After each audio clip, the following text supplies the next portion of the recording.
Assalamu alaikum dear students. I am Dr. Farhan Hashmi. I am here to teach you biology. बेटा stars academy इकबालटन campus Lahore से आपके लिए crash test first की discussion लेकर हम हासिल हैं। बायो का जो पहला टेस्ट आपने सॉल्व किया है बेटा, उसके answers with proper discussion is available over here. तो let's start first test. Crash test first जो है बेटा, इसमें आपका जो स्केजुअल है उसके मुताबिक जो आपका टॉपिक है वो है सेल बायोलॉजी। सेल बायोलॉजी के अंदर आपका जो यूजुअली चैप्टर 1 जो चैप्टर 4 है फर्स्ट ईयर का वो शामिल है। उसमें से MCQs आपने मल्टीपल टाइम किए हैं। यहाँ पर कुछ मज़ीद डिफरेंट टाइप्स के MCQs लेकर हम हासिल हुए हैं और इनकी डिस्कशन के साथ हम यहाँ पर आपके सामने हैं। तो स्टूडेंट्स, पहला MCQ है, there are about 3000 nuclear pores per nucleus. एक न्यूक्लियस के अंदर 3000 न्यूक्लियर पोर हैं। अब ये MCQ जो है this is taken from topic nucleus. उसका जो अगली पहली हेडिंग है न्यूक्लियर मेम्ब्रेन या न्यूक्लियर इन्वेलप। बेटा उसके अंदर दो बातें लिखी हैं कि किसी भी अनडिफरेंशिएटेड सेल के अंदर, ख़ासकर जो बुक में एग्जांपल है वो है एग सेल की, कि एग अगर इमेच्योर है अनडिफरेंशिएटेड तो उसके अंदर 30,000 न्यूक्लियर पोर हैं मेम्ब्रेन के अंदर। और अगर एक सेल मेच्योर हो गया है, लाइक RBC की एग्जांपल है, तो उसमें 3 to 4 न्यूक्लियर पोर्स ऐड होते हैं। तो 3000 न्यूक्लियर पोर का जिक्र कहीं भी नहीं है, तो लिहाजा इसका आंसर होगा delta. So second MCQ is the two centrioles are usually placed dash to each other। ये काफ़ी अहम MCQ है, काफ़ी दफ़ा आपने इसको चेक किया भी हो। इसका आंसर है कि they are placed at 90 degree और at right angle to each other। अब बेटा ये अल्फाज चेंज हो सकते हैं, राइट एंगल भी आ सकता है या at 90 डिग्री भी आ सकता है, तो दोनों लिहाज से आपको ये चीज़ें समझ आनी चाहिए। Second is the third MCQ students, dash substances can cross plasma membrane more easily. अब ये जो सेल मेम्ब्रेन है उसके जो फंक्शन का जो एक हेडिंग है, टॉपिक है, उसमें से ये MCQ लिया गया है। और बुक की ये लाइन है कि जो सब्सटेंसेस लिपोफिलिक हैं, जो चार्जलेस हैं, जो स्मॉल पार्टिकल हैं, जो चार्जलेस हैं, जिनके ऊपर चार्ज नहीं है, और जो लिपिड सॉल्युबल हैं, they can easily cross cell membrane. तो उसमें आंसर है alpha lipophilic 1। Lipophilic mean lipid loving which can dissolve in water, ये नॉन पोलर होते हैं। तो next MCQ students, taking in of solid material. अब सॉलिड मटेरियल को टेक इन करना, देखिए taking in of material is called as endocytosis, लेकिन यहाँ पे उसने सॉलिड दे दिया। फिर ऑप्शन देखें, ऑप्शन में उसने एंडो दिया। अगर आप A लगाएंगे तो that will be considered as wrong, because जब एग्जैक्ट आंसर मौजूद है तो आपको फिर वही आंसर देना है जो एग्जैक्ट आंसर है। तो बेटा सॉलिड मटेरियल को बोलते हैं फेगोसाइटोसिस, लिक्विड को लेना पाइनोसाइटोसिस। तो दिस चार is the right answer. Next MCQ students, organelle involve in the synthesis of protein. Organelle जो प्रोटीन की सिंथेसिस में इन्वॉल्व है। अब ये अगेन ये MCQ जो है वो टेक्निकल है, क्योंकि यहाँ पे इन्वॉल्व का वर्ड शामिल है। फिर उसके अंदर आप देखें options SER, RER, vacuole and mitochondria. अगर यहाँ पे राइबोसोम भी होता तो वो भी अच्छा आंसर नहीं था, बिकॉज जो इन्वॉल्व है वो है रफ एंडोप्लाज्मिक रेटिकुलम। तो beta is right answer. Actually जो राइबोसोम्स हैं they are making protein, they are forming synthesizing protein, वो इन्वॉल्व नहीं, वो काम कर रहे हैं। RER इन्वॉल्व इसलिए आसे है कि RER के ऊपर राइबोसोम्स हैं जो प्रोटीन तैयार कर रहे हैं, और RER एक साइट, एक प्लेस दे रहा है राइबोसोम को टू सिंथेसाइज प्रोटीन। तो प्रोटीन को सिंथेसाइज करना राइबोसोम का काम है, और इसमें इन्वॉल्व होना वो RER है। Beta is right answer. तो 6th one, diameter of peroxisome is approximately that is 0.5 micrometer. Book से है, ये एग्जामिंग है, याद करना आपने। फिर 7th है, cisternae of Golgi plates have outer convex surface card. अब जो गोल्जी प्लेटस के दो सरफेस हैं, outer convex, inner concave. Convex जो है वो फॉर्मिंग फेस होता है, और जो सिस फेस भी बोलते हैं इसे, और जो कनकेव है वो मेच्योर फेस है, यहाँ ट्रांस फेस है। तो ये डेल्टा है। कोई भी चीज़ स्टूडेंट्स जब गोल्जी प्लेटस के अंदर जाती है तो वो कन्वेक्स फेस से जाती है, उसके अंदर उसकी प्रोसेसिंग होगी, फिर वो वेसिकल्स की फॉर्म में वो एक्सपेल आउट होगी, वो निकलेगी गोल्जी प्लेटस से, और वो निकलेगी थ्रू कनकेव फेस और थ्रू मेच्योर फेस और through trans face. So next MCQ students, ribosomes are also called as, so they are also called as ribonucleoprotein because ribosomes are made up of RNA and protein in equal ratio. RNA भी और protein भी equal ratio में है, तो they are known as ribonucleoproteins. So 9th MCQ students, eukaryotic ribosomes are composed of an almost equal, देखें वही बात जो हमने भी की, तो RNA and protein equal amount में है किसके अंदर, राइबोसोम के अंदर। कौन सा आरएनए है, राइबोसोमल आरएनए, जो कि बॉडी में सबसे ज़्यादा है, ऑलमोस्ट 80% है। 10th MCQ students, the resolution of electron microscope that is about 2 to 4 angstrom, ये इसका राइट आंसर है। 11th MCQ, after special processing the inner mitochondrial membrane is ruptured and the dash comes out of the surface that is known as F1 particle, जो कि inner membrane में mitochondria अगर आप देखें तो उसकी आउटर स्मूथ सरफेस है और इनर इसकी जो मेम्ब्रेन है वो स्टूडेंट्स फोल्डिंग में डिवाइडेड है, that we call cristae. Cristae के ऊपर यहाँ पर जो है वो राइबोसोम्स और ये F1 पार्टिकल्स हैं इसके ऊपर, क्रिस्टी के ऊपर, तो ये इसका राइट आंसर है। और यहाँ पर क्या होगा, यहाँ पे होती है ETC इलेक्ट्रॉन ट्रांसपोर्ट चेन, जिसके अंदर ATP प्रोड्यूस किए जाते हैं। 12th MCQ students, which is linked to inner face of cell membrane. अब ऑप्शन है intermediate filament, microtubules, microfilaments and tubulin fibre. तो microtubule and tubulin fibre they are almost same, अगर आप इससे नज़र लगा सकते हैं। अगर आपको इसका आंसर नहीं आता तो अगर चार्ली आंसर है तो डेल्टा भी आंसर बनता है उसका, तो हम फिर इसका मतलब है कि ये दो चीज़ें आंसर नहीं है। हम फिर अल्फ़ा में और बीटा में आते हैं, तो ये अगेन अगर आप बुक को पढ़ेंगे साइटोस्केलेटन का जो टॉपिक है तो वहाँ पे लिखा हुआ है कि microfilaments are attached to the inner surface of the cell membrane, तो beta is the right answer. 13.1 students, predominant form of lipid present in biomembrane is. अब लिपिड की जो मेजर फॉर्म है जो कि मेम्ब्रेन के अंदर अवेलेबल है उसे हम बोलते हैं फॉस्फोलिपिड्स।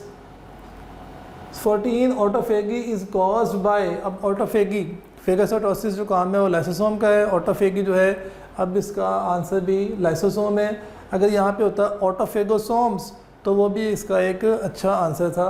तो लाइसोसोम का काम है फेगोसाइटोसिस, ऑटोफेगी होता है सेल्फ ईटिंग सेलुलर कंपोनेंट्स को डाइजेस्ट करना, डिस्ट्रॉय करना। 15 MCQ students, the number of haploid chromosomes in frog cell. अब हैप्लॉइड क्रोमोसोम देखें, स्टेटमेंट को अंडरस्टैंड करना इज़ द मेन थिंग। जब आप अल्फाज को पढ़ेंगे, स्टेटमेंट पढ़ेंगे, you need to understand the statement. अब यहाँ पे 26 आंसर लगाना गलत है क्योंकि ये डिप्लॉयड नंबर है, हैप्लॉइड उससे हाफ होगा। हम जानते हैं, बुक में लिखा है चैप्टर 4 में जो लास्ट टॉपिक है न्यूक्लियस, सेकेंड लास्ट टॉपिक है न्यूक्लियस, उसकी लास्ट हेडिंग है क्रोमोसोम्स। उसमें लिखा हुआ है कि जो फ्रॉग है उसके अंदर 26 क्रोमोसोम है। अब ये उसका डिप्लॉयड नंबर है, तो हैप्लॉइड नंबर क्या है, वो है 13, तो beta right answer. Lysosomes arise from. अब लाइसोसोम किससे बनते हैं, तो लाइसोसोम बनते हैं गोल्जी एपरेटस से। ये बेटा जो आपकी टेक्स्ट बुक है स्टूडेंट्स, उसका पेज 55 है फर्स्ट ईयर का, उस पर डायग्राम बनी है, वहाँ पे इसको शो भी किया हुआ है, और जो लाइसोसोम की डायग्राम है वहाँ भी इसको लिखा हुआ है, शो भी किया हुआ है। 17 MCQ, the primary structural components of centriole is. अब सेंट्रियोल किससे बनता है, that is made up of protein known as tubulin, और इसके अंदर माइक्रोट्यूब्यूल्स होते हैं।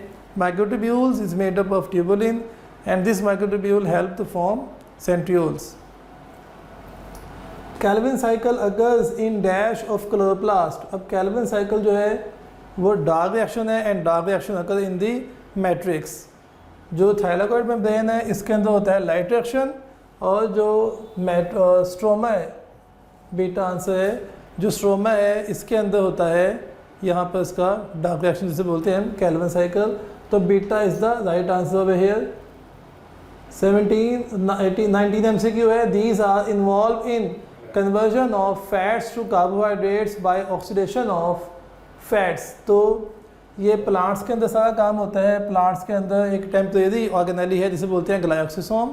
ग्लायोक्सिसोम is present in seeds having high quantity of lipids. तो उन सीड्स के अंदर वो लिपिड्स को कन्वर्ट करेगा सक्सीनिक एसिड में और कार्बोहाइड्रेट में, ताकि ग्रोइंग सीड उस कार्बोहाइड्रेट से एनर्जी लेके अपनी ग्रोथ कर सके। तो राइट आंसर इज़ चार्ली। अब यहाँ पे जो रिएक्शन होगा उसको बोलते हैं ग्लाइऑक्सिलेट साइकिल। तो ये इस तरह से भी MCQ आ सकता है कि which process is required to convert fatty acid और lipids into succinic acid in lipid rich seeds, that is glycoxylate cycle. So next MCQ students, the covering of vacuole is known as, it is known as tonoplast. ये जो आपकी second year की book है chapter 16 है, वहाँ पे इसको mention किया हुआ है. Insulin is secreted from cell in this way. Insulin जो है वो सेल से बाहर आती है किस फॉर्म में, सेल से किसी भी चीज़ का वैक्यूल की फॉर्म में बाहर आना से बोलते हैं एक्सोसाइटोसिस. तो delta is right answer. Chimpanzee के अंदर 48 क्रोमोसोम्स हैं. Which statement about nucleolus is not true. Nucleolus के बारे में क्या ट्रू नहीं है. विदाउट मेम्ब्रेनस बाउंड्री ठीक है. हेरिडिटरी सेंटर ये ठीक नहीं है. Synthesize site for ribosomal RNA ये भी ठीक है. कंपोज्ड ऑफ 2 रीजन ये भी ठीक है. 2 रीजन कौन कौन से इसके अंदर, एक है आउटर पेरिफेरल रीजन और दूसरा है इसके अंदर central fibril region. Outer peripheral जो है इसके अंदर रॉ मटेरियल होता है जिससे राइबोसोम्स तैयार हो सकते हैं, और जो सेंट्रल फिब्रिल है इस पर होता है राइबोसोमल आरएनए. यहाँ पे है रॉ मटेरियल फॉर राइबोसोम्स.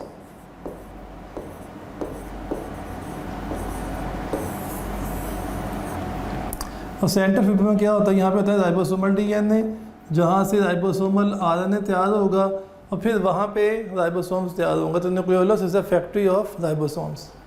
तो इसका आंसर जो है वो बीटा है. हेरिडिटरी सेंटर का जो न्यूक्लियोलस है वो उसका ये काम नहीं है, हेरिडिटरी सेंटर नहीं, उसके अंदर ये वाला डीएनए नहीं है जो कि एक नस्ल से दूसरी नस्ल में ट्रांसफ़र हो सके.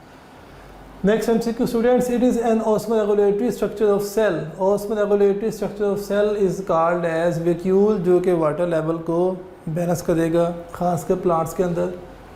सो next MCQ, mitochondria are composed of protein, DNA, enzymes, coenzymes, inorganic and organic salts. All of these, और डेल्टा है all of these. Mitochondria consist of all of these, तमाम स्ट्रक्चर्स माइटोकॉन्ड्रिया के अंदर पाए जाते हैं. 26 MCQ students, pinocytosis and phagocytosis are accomplished bye.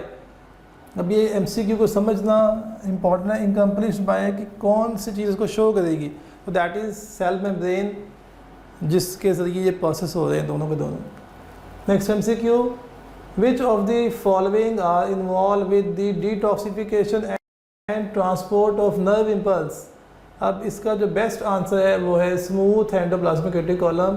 For this you have to memorize the functions of endoplasmic reticulum. जो topic है chapter 4 में, उसी के अंदर ये जो है ना वो मेंशन है as a function of smooth endoplasmic reticulum. Rough endoplasmic reticulum का काम है कि they are involve in protein synthesis and they help in transport of protein. तो next MCQ, in which of the following ways does a bacterial cell wall differ from animal cell. तो bacterial cell wall जो है वो किस तरह से, bacterial cell किस तरह से एनिमल सेल से डिफरेंट है. बैक्टीरिया प्रोकैरियोट है और एनिमल यूकैरियोट है. तो बैक्टीरिया में न्यूक्लियस नहीं होता और मेम्ब्रेन बाउंडेड ऑर्गेनेल्स नहीं होते.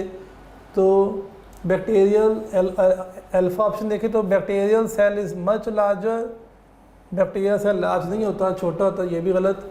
Bacterial cell has more mitochondria, तो यहाँ पे माइटोकॉन्ड्रिया होते ही नहीं है. अब bacterial cell has RNA, for its RNA भी नहीं होता, for its genetic material DNA होता है.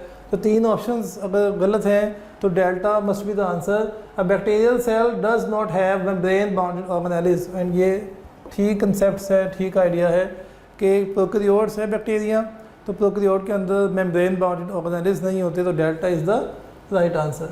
Next one students, processing and modification of protein takes place in, that is function of Golgi apparatus. Delta. The ribosomes are attached to mRNA too. Ribosomes are attached to mRNA. अब इसमें इसका सबसे पहले होता है smaller सब unit. Ribosome जो है वो स्मॉलर सब यूनिट से अटैच होते हैं, फिर उसके साथ ग्रेशियम आयन आएंगे जो लार्जर सब यूनिट को अटैच करेंगे